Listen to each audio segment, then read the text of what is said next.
Now we're talking.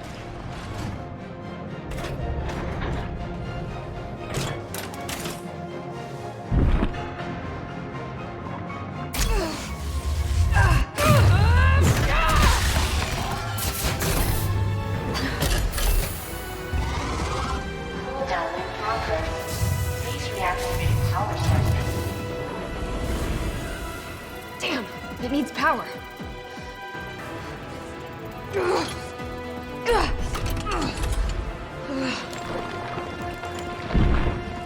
Felt that, did you? How about some more?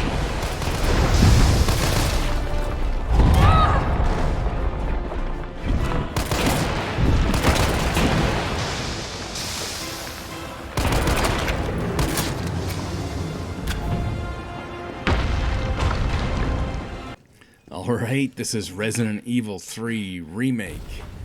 Except it's not actually called Resident Evil, it's just called Resident Evil 3. Which is weird and confusing, but this is Resident Evil 3 2020, I guess? We'll call it that. No, we won't. We'll call it Resident Evil Remake. This came out shortly after the Resident Evil 2 remake. Obviously, that was a big success, and they basically just used the same engine and honestly a lot of the same graphical assets. I was never a huge fan of Resident Evil 3 on PlayStation, although I did beat it on PlayStation, but this is way back. When did this game came out?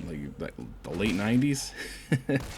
So I don't remember it very well. I've heard that things are missing from this one that were in the original.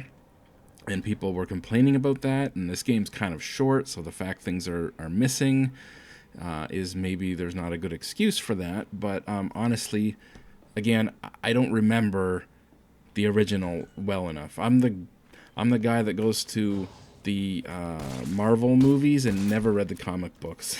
So when everyone else complains like this was different from the comic books, I'm just like, I don't know. I liked it. And I went into this game, I wasn't really sure if I was going to like it, and I ended up loving it, like, a lot. It looks great, it plays great. Obviously, I really liked the Resident Evil 2 remake, and this is basically just more of that. With, the story from Resident Evil 3, which I, again, didn't really remember. It's been so long since I played Resident Evil 3. So as far as the storyline goes and everything, I thought it was great. The voice acting was great. But yeah, it looks and runs great. It's a good-looking game, as was Resident Evil 2 Remake. So no surprise there. Again, it's the same engine. This is the RE engine that I believe started with Resident Evil 7.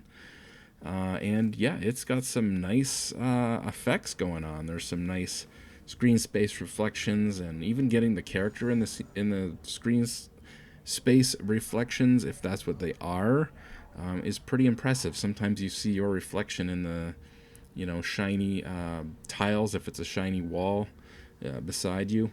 It's gorgeous.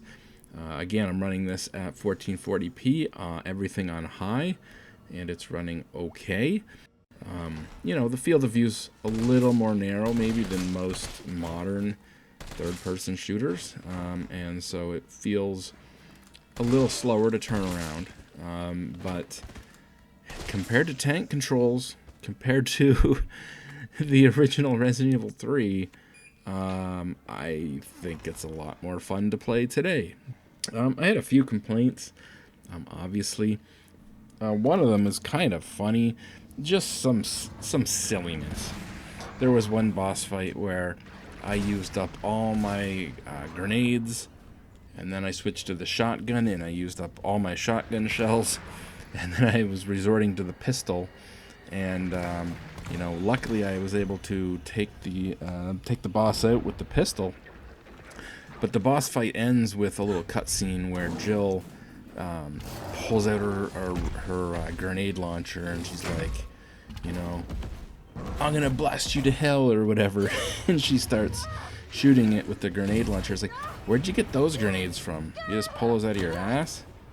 Because I used them all up. I didn't have no grenades. Suddenly you got grenades. What is the character I'm controlling is holding out on me? Those were like you know, her backup stash, her emergency stash. The boss fights were pretty cool for the most part. There's one in particular is kind of funny because it took me so long to figure out you can shoot the switches, which will cause like these giant capacitors to discharge or something, and it electrocutes Nemesis and falls to the ground. And then you can damage them, but oh man, I died a lot on this boss. I died a lot in general, I'll be honest.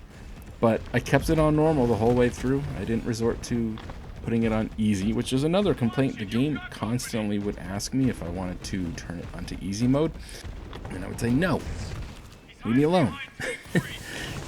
And then I would die again, and then it would ask me if I wanted to put it into easy mode.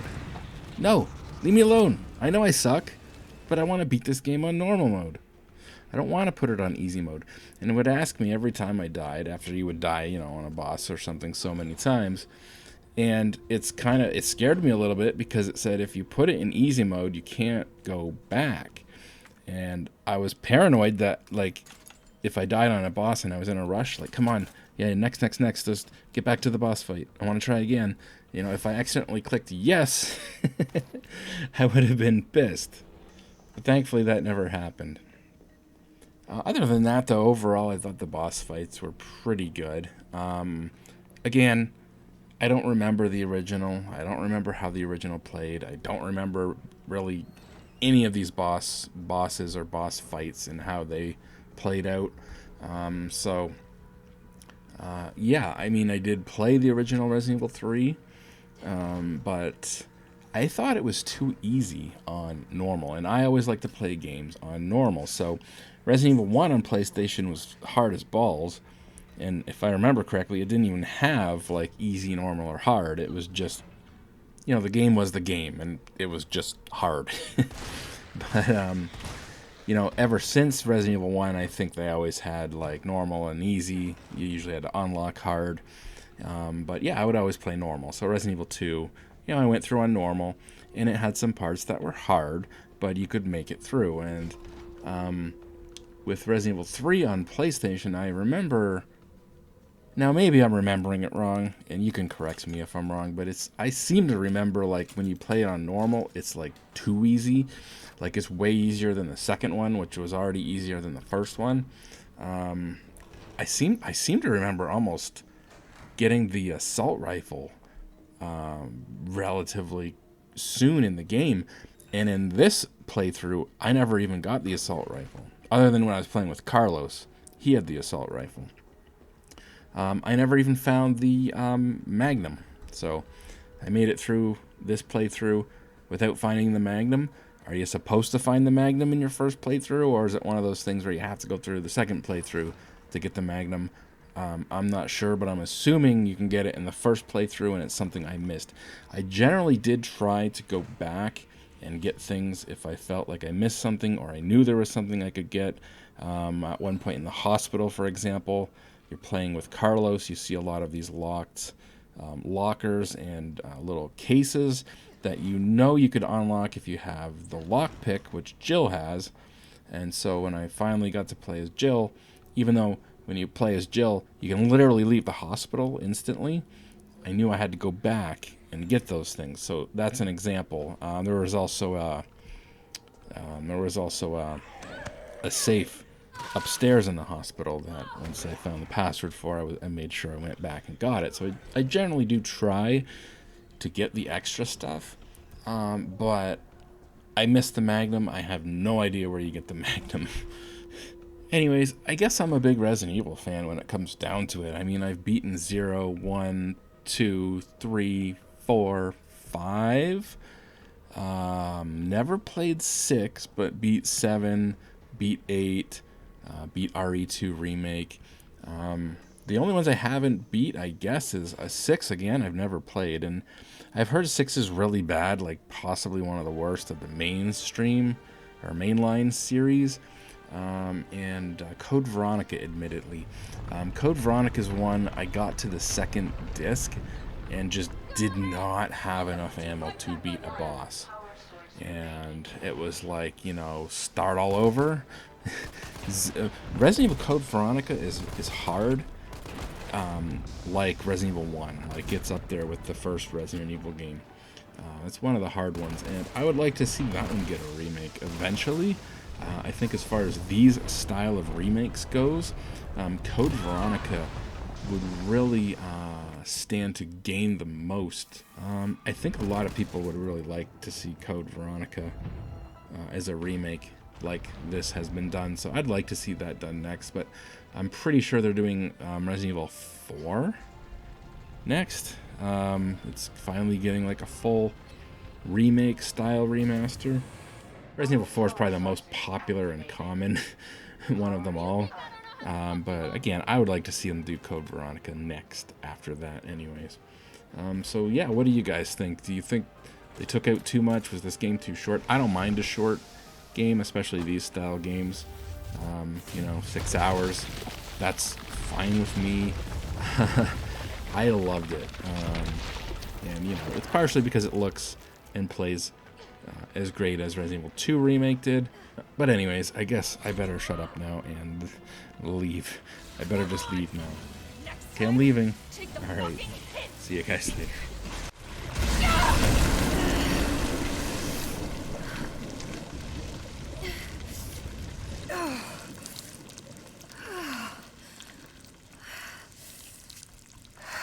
Good riddance. I hope you had the time of your life.